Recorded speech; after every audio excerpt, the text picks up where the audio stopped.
Well, hi, everybody. I'm Charles Bass, Senior Director of Alumni Relations at USD, and we are thrilled to have you with us live if you're watching us live or if you're watching the recording of this Alumni Spotlight.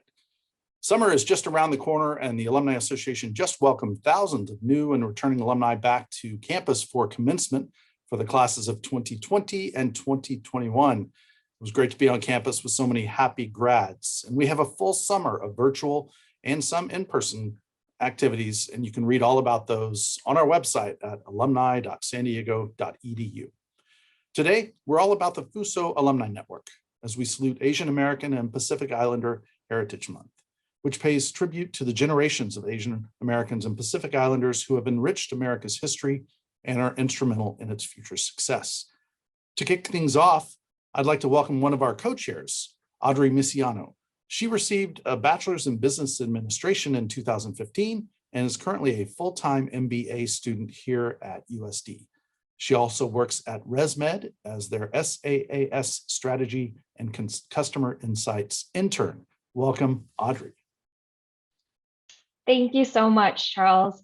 Again, my name's Audrey Misiano, and I'm so happy to be here to serve as one of the co-chairs for the FUSO Alumni Network, along with Sarah Morales. The FUSO Alumni Network, also known as FAN, was established in 2013 with the goal of connecting Filipino Ugnayan student organization students with alumni, alumni with one another, and with the University of San Diego. It provides opportunities to engage USD's FUSO alumni through meaningful, impactful experiences and communications, such as the event we have planned for you today. And with that, I'm really excited to announce that we officially relaunched the FUSO Alumni Network on April 8th. So I'm really excited and happy to have you all here today and continue to build this alumni network for years to come. If any of you are interested in becoming involved or have any questions, please don't hesitate to contact myself or Maya Hood, who is the Student and Alumni Engagement Coordinator for the Office of Alumni Relations. And without her and the Office of Alumni Relations, we really wouldn't be able to put together this wonderful program today. So thank you so much to the Office of Alumni Relations. Without further ado, we are thrilled to have FUSO Alumni Network's very own Chris Nayve join us today. We hope you enjoyed this great program, and we are looking forward to seeing you at future USD virtual events or in-person events once we are able to get back to that.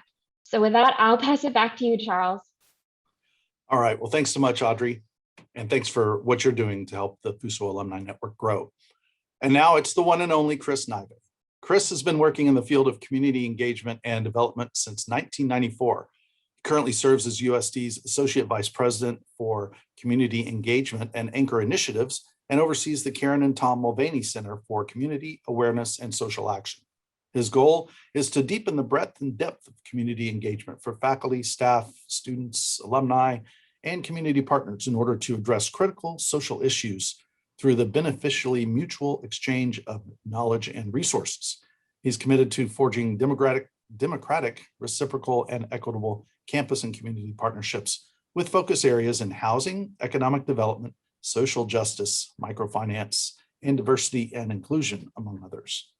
Prior to USD, Chris served in the United States Navy with the submarine force and with the United Nations in Bosnia during the Bosnian War. He is a triple Torero with a Bachelor of Arts in History, a Master's in Business Administration, and a JD. Chris, welcome, my friend. Thank you, Charles. Very good to be here. Good to see a lot of the names who had popped up, many friends. Appreciate you all coming in for this reflection. Huge shout out to the FUSO Alumni Network and the committee for inviting me, Taylor, Audrey, Sarah, Maya, Charles, Kara from the Alumni Center. I know we have so many good alumni doing many great things. So it's an honor to be here, share some reflections, and especially during Asian American and Pacific Islander Month. Well, it's great to have you, and we appreciate your time. So start a little, tell us a little bit about yourself, other than what I just shared. You've had certainly a unique experience and a unique background. So tell us a little bit about you. Sure. Well, been living in San Diego now for almost 30 years, which is weird to say. What brought me here was the Navy. And once I got out of the Navy and, was reminded how beautiful San Diego is. I never went back to LA where I'm from, married to Christina Rock, who is also a USD alum in the Masters in Global Leadership program. Have two boys, Caleb and Noah. Caleb is just turned 6. Noah is 15.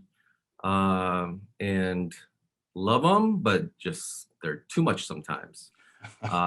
Christina's family's from here in San Diego, and I'm from LA. But I was born in the Philippines.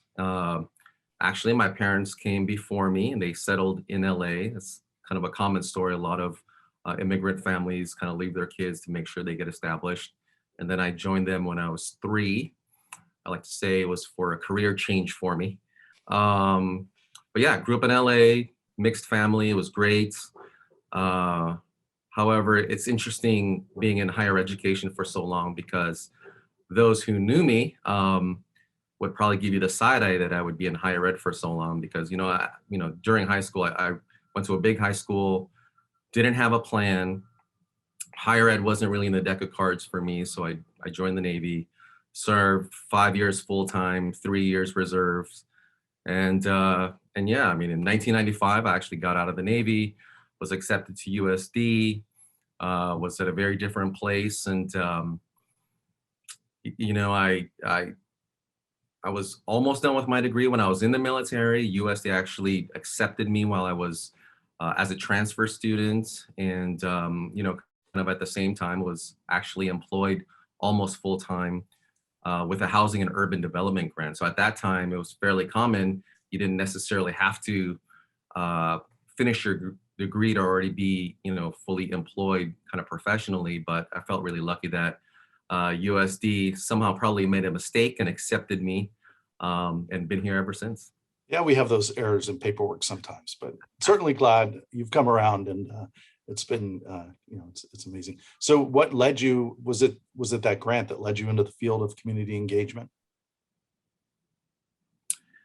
Yeah, I mean, so I guess broadly speaking, I'm in the field of community engagement. I would include public service. I mean, I'd say the military is probably what started me in public service.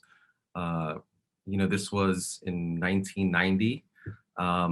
It's interesting because, I know the last 20 years, our military has been involved, obviously, in global conflict it just seems like, forever. But there was a time when that wasn't necessarily the case. And so there was a small window where I actually saw a commercial on MTV when MTV used to show videos, not Really? reality shows. Like music I don't know if you videos? remember that, Charles. I've heard this, yes. I bet you even remember Friday night videos when you used to have to wait all week to actually see the latest Michael Jackson video. That is exactly what kept me up on Friday nights. That's right. And so, when I joined, it was like, go see the world. And then, I didn't really have like global conflict, on my radar screen, even though I obviously knew what I was getting into. And then, of course, there were multiple conflicts. And so in 1994, I went with a Marine Corps unit to Bosnia during the Croatian War. And I was temporarily assigned to a United Nations kind of group. And it was there actually where I was first exposed to this idea of community economic development, community development, public service. I'll kind of lump it together.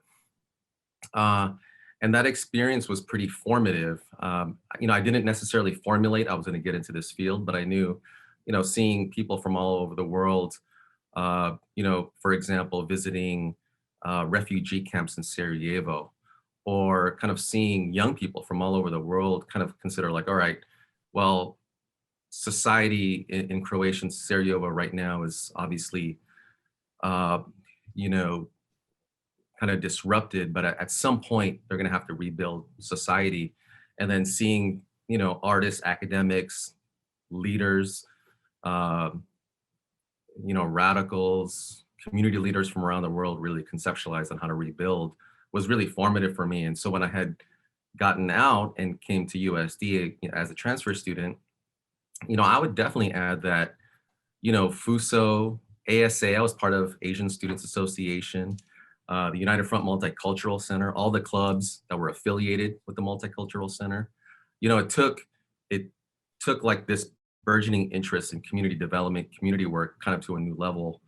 And then I would say, Judy Ronner, who was the founding director of the office, Elaine Elliott, Lupe Corona, Emmeline Lepard. I think she had registered. Since I can't see everybody, I'm not sure if she's here. I mean, these were all the folks that brought me into the community service learning office. It was called the Community Service Learning Office at the time. Again, it was just like more invitations to participate. And then as a student, I was actually involved with something called the Annual Social Issues Committee that I know a lot of folks who registered here were involved. I think Cara McMahon, who I know she specifically said she was going to come here to taunt me. And she was a university minister here, really important person here at USD, who was a partner in crime with the Social Issues Committee. We brought all these important voices from around the world to discuss these issues. So I really credit, FUSO, ASA, the United Front orgs like MECHA, ACHA, Black Student Union, Pride, Kane o Hawaii, all these folks that really kind of to open me up to all these issues. And I just, feel fortunate that USD continues to be committed to all these issues, right? They don't, sadly, all the things that we were concerned about then haven't gone away. And so, the notion that the FUSO community, the United Front community, the USD community is still so really concerned about this. And as you know, many alum, right, are really committed to working in the public interest. So just a quick story. In fact, a couple of weeks ago, at the launch of Asian American Pacific Islander Month on May 1st, I was going to an event. It was on a Saturday. I saw FUSO alum Mahaleen Dulai at the event. She's doing a lot of really amazing work on community wealth building. The event featured Mayor Todd Gloria, who of course is a USD alum. And in fact, when I started, he was a member of the Mulvaney Center. He was doing really important work, on a range of issues. And then of course, there's just so many alum, right, who are doing pretty amazing work. I mean, Judge Nani Zapanta, right? I mean, I remember our FUSO days, and she was, appointed to be a Superior Court judge. I want to say a couple of years ago now by Governor Newsom, Noli Zosa, who is in public service, and the list goes on. Yeah, no, it's USD. We're in the process, as you know, of our envisioning 2024, our strategic planning efforts to really that I encourage people to look at our strategic plan, and one of the main components of that is USD becoming an anchor institution. As we want to be a great national and international university, we're also going to be a great local university, and we do a lot of really important work in our community anyway. But it's over the past many years, I guess, it's been sort of not as cohesive an effort, and your office has really been critical in bringing that together and helping highlight our efforts and make sure that we're not just doing these one-off community projects, but really being a true partner in the community. And that's a tribute to you and the great work of the Mulvaney Center and others and all those names you've mentioned before. And part of this Charles, is, if I may, yes, would it be okay? And I kind of got this in your implication of what you were saying, but that's part of who we are as a university historically, but then generationally, again, everybody here who's on the call has been part of that legacy. So many alumni, again, FUSO members, United Front, who really pushed the university to invest in the neighborhoods, in terms of human and social capital. So I think we really do have to pay homage to, many leaders who are here with us today, but also who aren't with us, who've kind of propelled us to where we're at. And as you say, right, it is really campus wide. It's connected to this Ashoka Changemaker Campus Initiative and all of these kind of efforts to align to our core mission. Yeah, I was going to bring that up. 10 years ago now, you were part of the drive to help USD become named a Changemaker Campus, and that's a term that is just part of the USD lexicon. It's just something that we all know and use. President Harris has been very aggressive in marketing us as this Changemaker campus. And there are, I think, 30 or 40 in the country who received this designation. So talk a little bit about that and your role with that. Sure. I mean, when USD started to explore being part of this network, I can't believe that was in like 2009, 2010. Sadly, interestingly enough, Julie Sullivan, who was provost at the time, she's now the president at St. Thomas. I remember she had sent an email to a group of us, myself and some faculty, and said, should we start exploring this Ashoka network? And I remember no one responding back right away. Because, it was like, we're not sure quite what this means. Mm-hmm. And, Julie Sullivan's very collaborative and, she wants to inculcate some buy-in.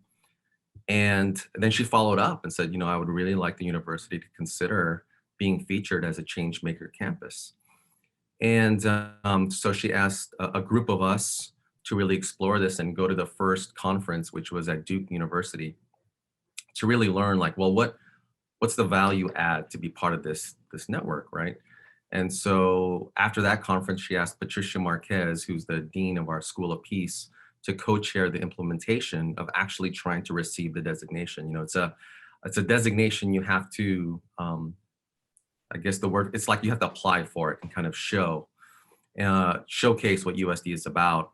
Can't believe it was 10 years ago that actually we received this designation. The effort is really now being led by Juan Carlos Rivas and Mike Williams, who've been doing incredible work for many years and really taking us to the next level. Both alumni, by the way. Right. That's true. They actually Yeah. both are alumni. Right. You're good, Charles. They may have a spot in the alumni office for you if you're looking. Yeah, who knows? But at the time, the designation was about how is USD already leading in the world of social innovation? It was also about how can we be creative in understanding, what are some of the most pressing issues of the day, like immigration, housing and food insecurity, educational inequity, and then bring campus and community leaders together to work on these issues. And you're right, at the time, USD, when we received the designation, I believe it was 2011, was just one of a handful of campuses to receive the designation, and now there are over 40 global campuses. But to me, the recognition really just affirms the work of so many USD faculty, staff, students, alumni, all of you here, and it's affirming of the campus community, not just one center or area. And I guess at the end of the day, USD is not just about handing out degrees, but it's like applying what we learn at a world-class university and hopefully with some humility and grace contribute to this better world. And I think really being in the service of that. And I know everybody here is concerned about that. And everybody here on these, on this call today has really contributed historically to that and continue to do so. Yeah, the most important part, I think, of our mission statement is to help create change makers that will confront humanity's urgent challenges. That's right. And there are more and more every day. So speaking of challenges, you may realize that in the last year and a half or so, we had this little pandemic thing, and that's impacted quite a bit, which is why we're sitting here on Zoom in the first place, although we're both on campus, I notice. So what are some of the challenges within your work that you faced in the last year and a half? Hey, well, like lots of folks, just figuring out what this all means for our family and community. I've heard somebody say that the past year felt like the longest 5 years I've ever had. And, reflecting back at the time, I was just, it really is amazing to think it's been over a year now. And I remember it feeling kind of novel at first, that this was happening. I remember in fact, actually I was on a work trip in January when I was hearing about this. I was in the Bay Area with Christina and the boys. And I remember saying, maybe we should get like hand sanitizer. And they were out. Like, that's interesting. And then in February, as things were ramping up, it was like, well, maybe we were really going to quarantine. And then by March, I remember this is, it looks like we are really going to have a stay-at-home order, right? And then of course, and then it was like not just Purell is out; it's like toilet paper is out. Right, right. What's going on? Yeah. Then, it really, And it was real. and then it was like next level. And then the year, it was just so relenting. As you're intimating in your question, is relenting on many fronts. From the pandemic side, from the lens of race and equity, from mental health, well-being, realizing how fractured as a society we were. I mean, really actually seeing what was happening in society was really, really hard. And then it just seemed like one thing after another. And no one was spared. Not one community or any part of the world is or was or currently spared. And it's like you had to go back to World War II for that same kind of global shared moment, and it seemed like typically you're rallying around good versus evil. Mhm. But it's like really confusing and disorienting is that there are like all these deep divides, even in your own community, family, and friends. So that was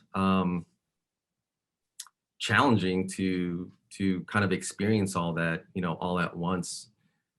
And in fact, I remember,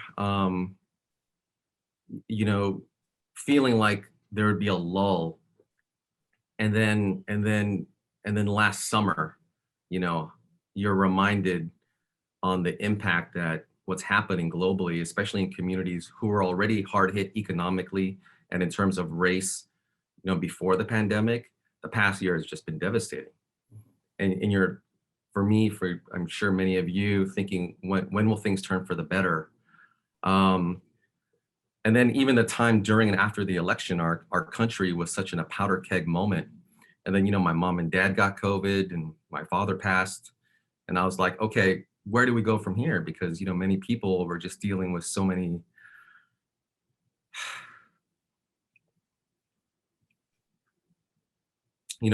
dark moments. Yeah. So, I just think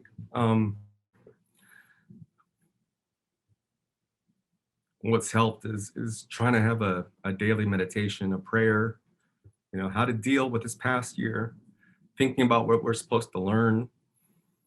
Charles, you said you were going to try to have me in tears. Nice job, friend.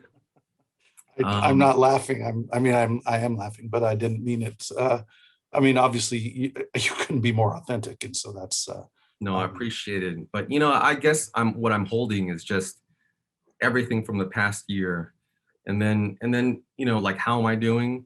I think seeing this broad, like personally, my family and friends we're in a great place. Things come full circle. In fact, this past weekend, my family from LA, for the first time in a couple of years, we were able to be in community, celebrate my son's birthday, our youngest, yeah. with our San Diego family.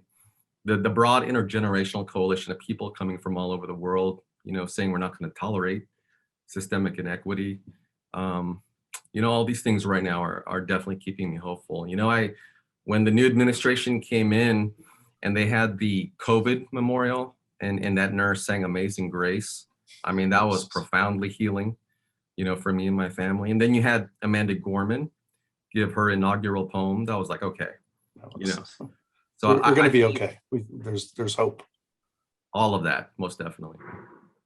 Yeah. Well, I know this is it's been a year for all of us for sure. Many have suffered, and so we send good grace to you for all all you've personally endured as well. And that's where I was going to pivot to talk about New Orleans a little bit. Kind of a crazy time in our lives. We met ahead of that, but we took a group of USD alumni to really be in community in New Orleans, which you all have established this amazing relationship with,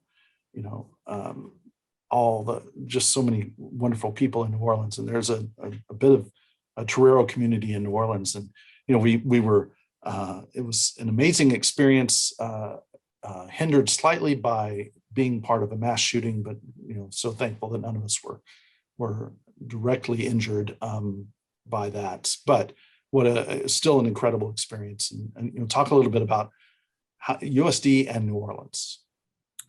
Oh, I mean, it's one of my favorite subjects. After Hurricane Katrina, it's hasn't dawned on me. That what's not lost is that Hurricane Katrina and the city of New Orleans, that was 15 years ago. And in fact, if we go further back, I mean, we really have to credit, who co-founded this university, the Religious of the Sacred Heart community. Cara knows this because when she and I, we helped plan the social issues conference, Cara McMahon, who I believe is here, we had Sister Helen Prejean, who is not a Religious of the Sacred Heart. However, she would say that the Religious of the Sacred Heart are like the social justice nuns. And what they call their charism is really kind of what propelled USD. In fact, then Provost Sister Fury, who was a Religious of the Sacred Heart, co-founded our office, okay? And the Religious of the Sacred Heart community came to New Orleans via France in the 1800s. And so on their way to, I believe it's St. Charles in Missouri, where the RSCJ community is now headquartered, they left a really strong legacy of the Religious Sacred Heart or the community.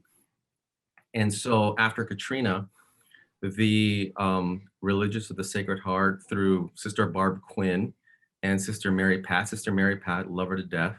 Yeah. In fact, there's a great story in USD magazine about our first trip with her and the first group of students. Invited us shortly after Katrina. This must have been spring or summer of 2006.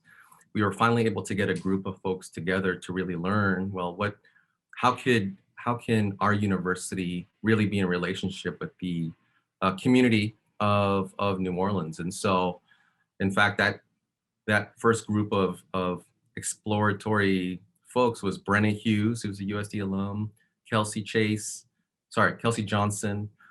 Chase Tusshouse, all USD alum now. Kelsey Chase, I think we all know. Kelsey Chase would be the former quarterback of our USD football team, I want to say. Oh, could be. Kelsey Johnson and Chase Tusshouse, for shortening them, because we always just group them into one person, we just call them Kelsey Chase, went and visited New Orleans and just met with the community, especially on Bayou Road. And so since 2008, 2009, we've had well over 100 community, faculty, staff, students, participate in an immersion. And I believe in 2013, by then, it's remarkable to think, even though that's 7-8 years ago, by then, at that time, we had 4 or 5 years worth of immersions happening.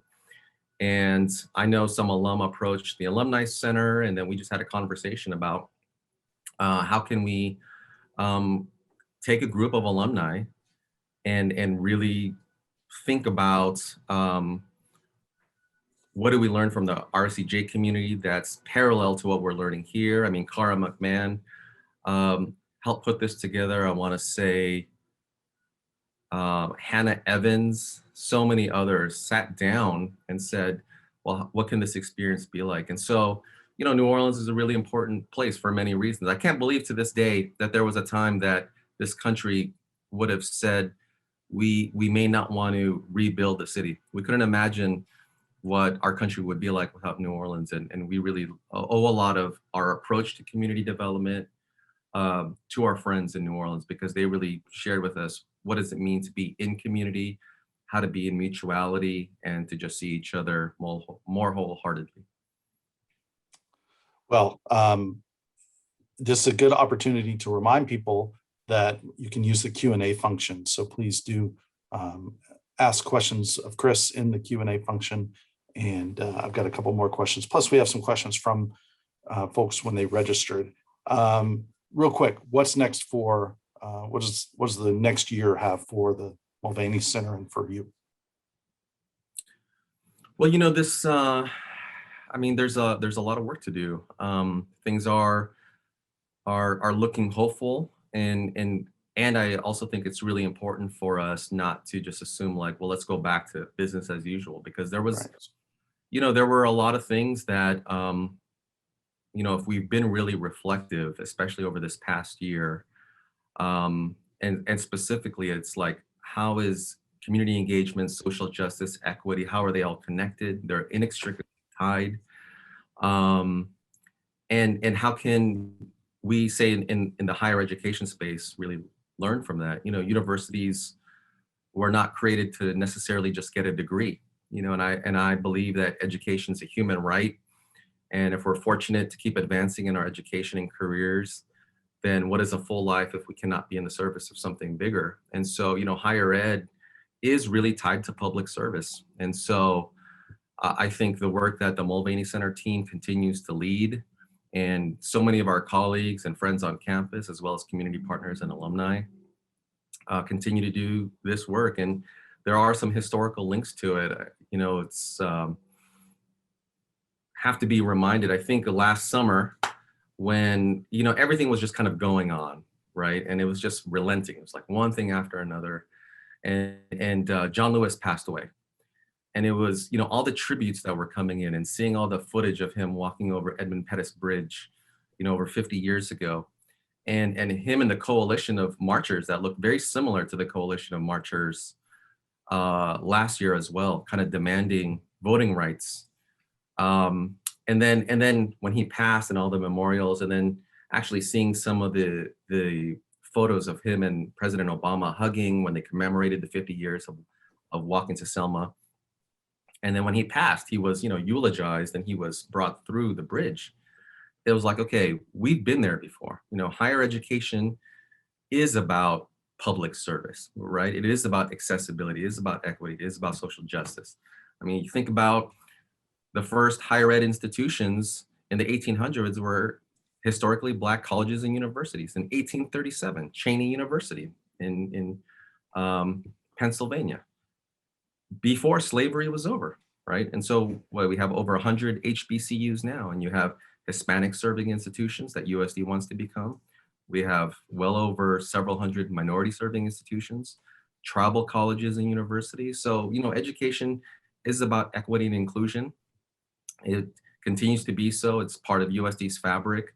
Again, back in the 90s, I remember the human relation weekends that Lupe Corona and Cara and so many others were involved in. I think I saw Khalid Maxi registered as well. I'm not sure if he's on here. I mean, so many folks, right, were part of this work. In fact, Mayor Todd Gloria helped write a grant to get a program that I believe is still happening here at USD. He did it as a student.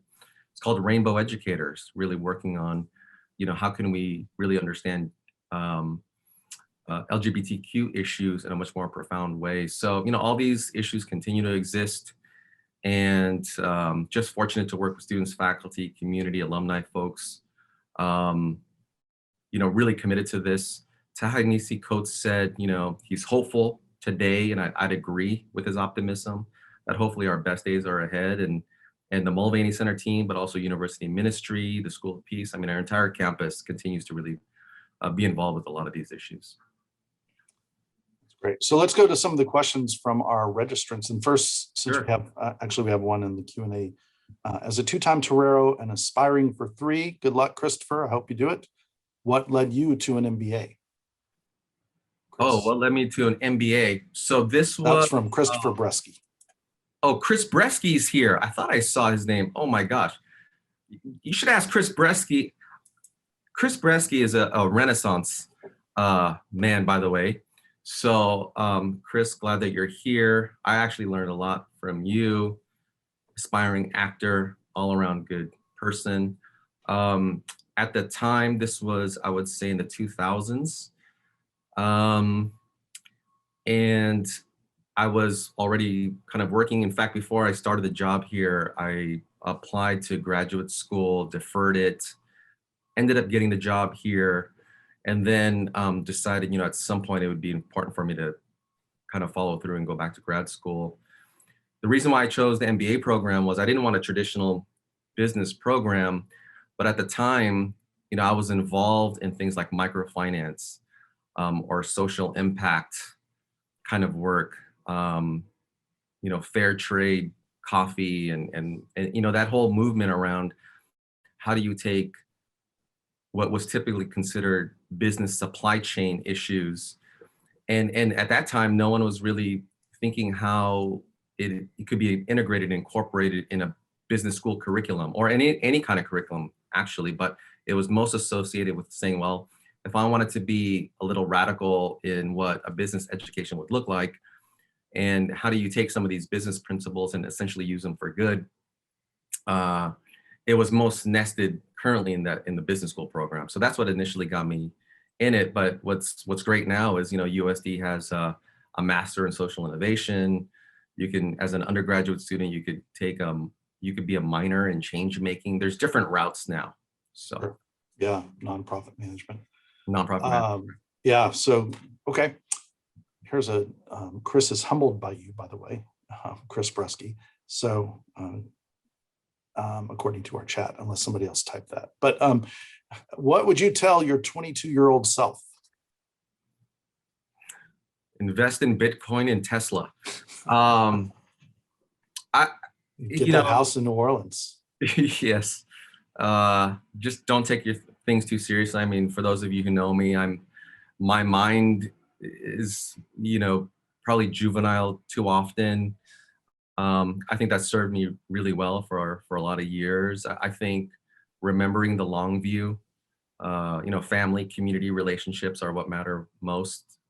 Try to find paths in life where, the trade-offs aren't so big. It's like, this idea, maybe my younger self was like, I have to choose family or career. Well, maybe there's a middle ground, because if you only choose career, it comes at a cost of something, right? So I guess, remember that not every decision is final, that there's like peaks and valleys. Trying not to get too high or too low has served me pretty good. I tell myself that life is short, so it's pretty key to take care of yourself physically, mentally, spiritually, and also probably remember that you're not alone in life. Reach out to your family and friends, to FUSO. All these are the support mechanisms that'll be there for you. I mean, I remember thinking so many times I had to go through, a lot of these tough times alone, but, actually you don't have to. So I guess that's what I tell myself. You might have just answered this, but I was going to ask what one of the biggest takeaways from your time with FUSO was. So, oh my gosh, so many. I guess like the cultural values of what it means to be Filipino and being part of FUSO, community, hospitality, humility, service, education. I felt right at home right away. I was actually just transitioning for the military when I came into FUSO, and it was just like this huge, instantaneous, warm embrace. Before social media, the way we stayed connected was just hanging out. During my time in FUSO, but even after, but during my time in FUSO, it was like the United Front. UC 128 is where we all went, or maybe our annual retreat at Zosa Ranch. And just seeing a lot of people that looked like me in a place that, was, still doesn't quite look like me, but it's getting better. But back then, I mean, gosh, I remember stories. I think Jack Betham Tahapati, Kuya Jack Betham, registered. I remember him telling stories. This was like 92, 93 when he was here. This was when like you could actually walk across, you could drive across campus. There weren't all these like little things that are blocking the way. So if you haven't been on grass, it's called grass. Yes, it's called grass. You used to be able to drive all the way across campus. And so Jack Betham tells the story that he and Mar Reyes and Ate Juanita Naku, these are, some of the founders of FUSO. They talked about how they were walking across campus and they'd see each other. They'd see a brown person and be like, "Pare!" And they tell this funny story where they'd see each other and then they just hugged, right? And they didn't even know each other. Oh wow! And so I think that's kind of like what FUSO, which is remarkably close to how you say heart in Tagalog, which is puso, right?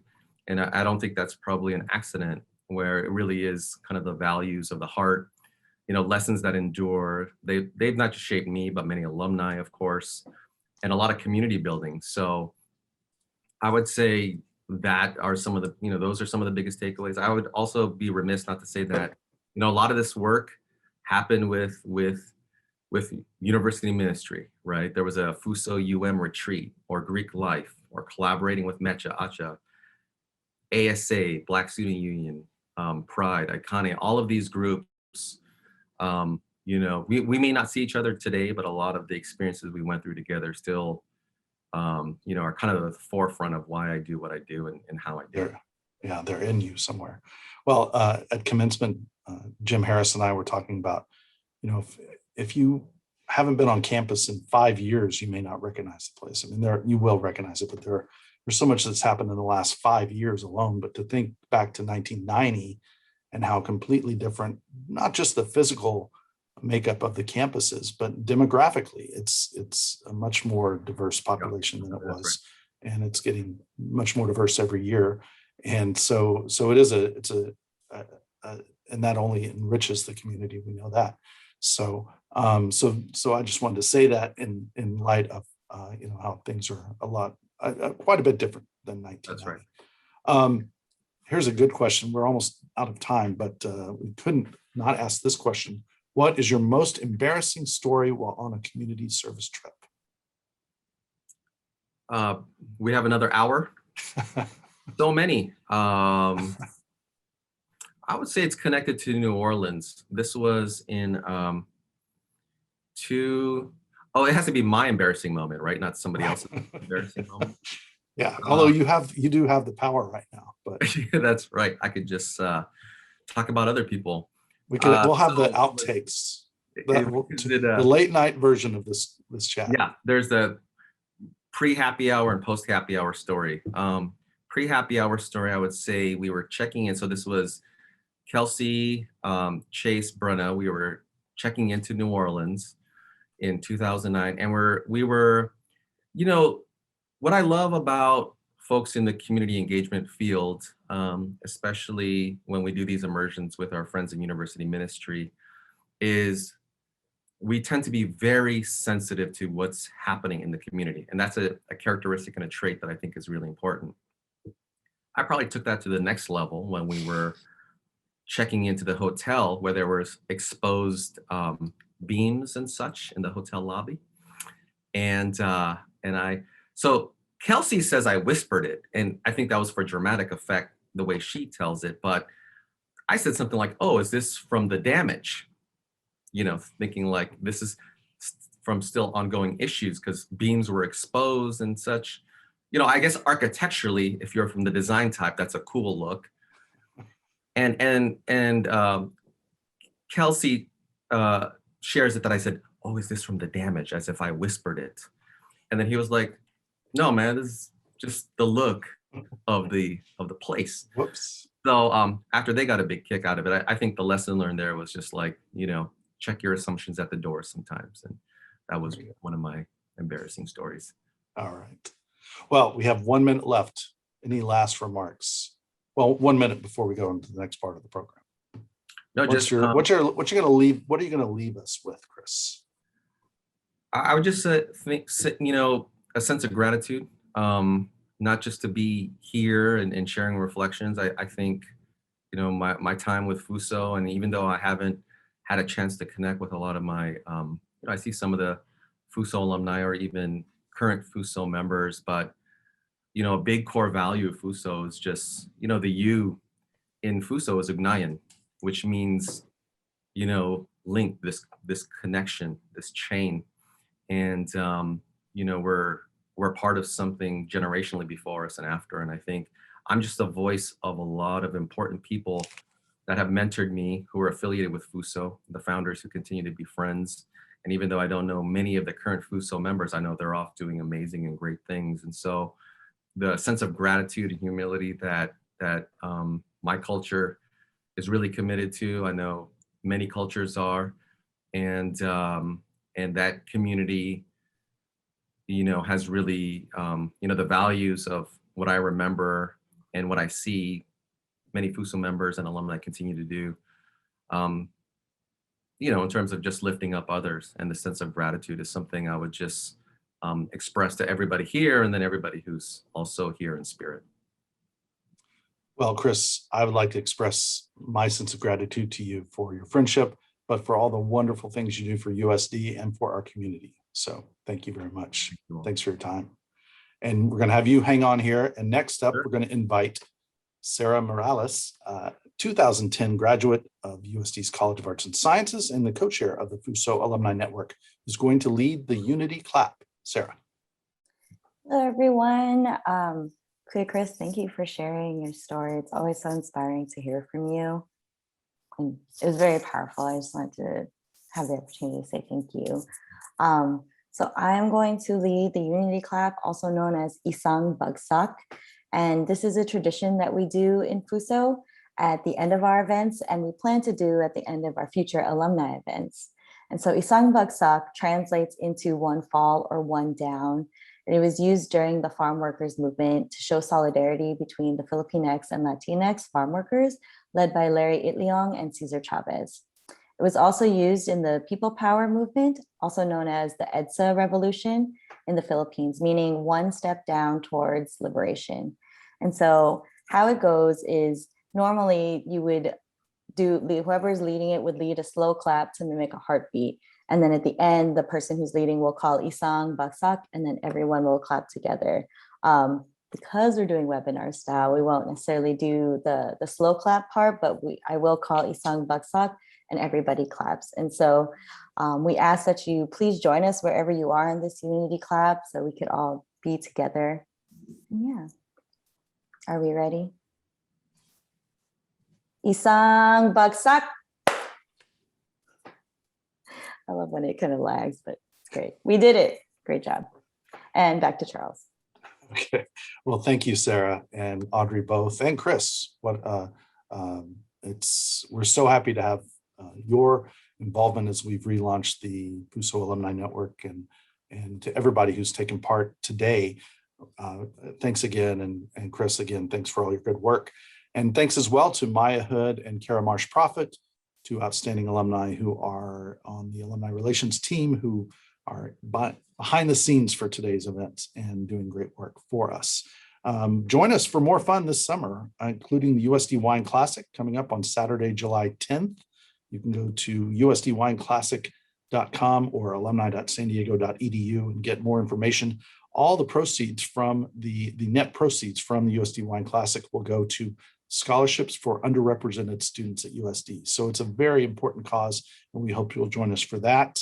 Again, more details at alumni.sandiego.edu. And with that, we'll say thanks again, and go Toreros.